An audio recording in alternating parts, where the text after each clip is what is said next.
Hello chess lovers, Suren here, and in this video I would like to share with you another insane game. This game was played between Francis Joseph Lee and Hector William Shoosmith. The game was played in 1904 in London. Let's see what happened on the board. Lee opened up with d4 and Shoosmith responded with d5, knight f3 e6, e3, bishop d6, bishop d3 and f5. Black goes for Dutch stone wall. c4. Now we have c6. Yes, black is setting up a very solid formation, and let's see what's going to happen next. Meanwhile, we have knight bd2, queen f6. Later this queen can support the g-pawn to march forward. Queen c2, knight d7, b3, knight h6. Although usually in typical positions black is playing knight e7, but in our game we have knight h6, bishop b2 and knight f7, knight g1, queen g6, g3, knight f6, f4.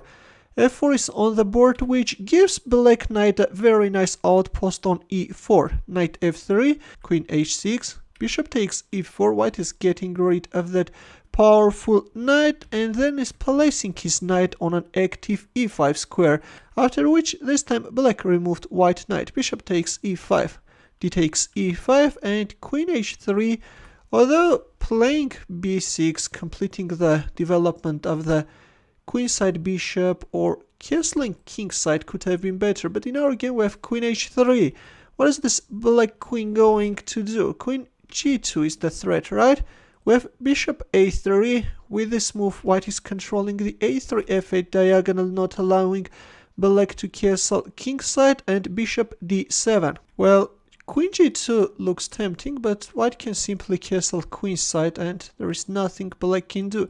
In our game we have bishop d7 and c takes d5. He takes d5. Queen c5, already white has created a mating threat, that's why we have queen e6, h3, b6, queen c2 and a5. Now black will start launching a pawn storm. Bishop b2 was played, this time we have h5. What is Mr. Shoosmith doing, guys? He loved to push his pawns, right? Knight b1, meanwhile white is maneuvering and is looking for a more active square for his knight. Knight c3, knight f5. Of course, black knight is on a more active square. Queen f2 and b5. Knight e2, c5. Black is taking under control this d4 square, rook c1. Not a good move. In here it was better to castle queenside. Although this looks very risky, but taking into consideration the fact that later white would castle by hand, going for castling queenside straight away would have been better. But in our game we have rook c1. Now comes rook c8, rook g1 and knight h6. Black is acting against any possible g4 ideas. Rook h1. In here we have the repetition of moves, and after rook h1 we have rook f8, rook c2, g6, king d2, b4. Black pawns are coming near. Meanwhile white is castling by hand and is bringing his king on b1 square. This time we have bishop b5. Black also managed to activate his light squared bishop, which is usually becoming a very problematic piece for black in Dutch stonewall. Already the threat is bishop d3, that's why white covered that square. But anyways, bishop d3 is on the board. Knight takes d3, it takes d3, rook d2, and this time we have c4. This is an avalanche of pawns, guys. Bishop d4, queen a6, queen f1. White's position is totally lost. Rook a8, g4 and rook f7, which is a strange move. Well, it's not quite clear why black didn't capture on b3. If a takes b3, in here of course there is no checkmate. The a1 square is successfully covered by the bishop. That's why black can play c3, block the dark squared bishop's diagonal, and it's over. Black is winning.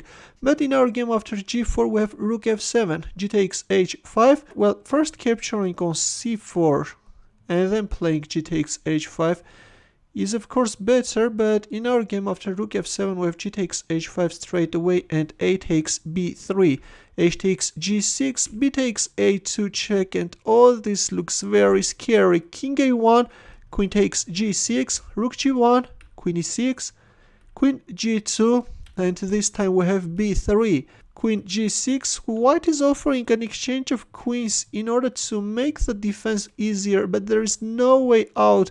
Knight f5 is on the board. e6, rook f8, e7, and knight takes d4. A very beautiful move. Black is sacrificing his rook. He takes f8 queen, while king takes f8, he takes d4.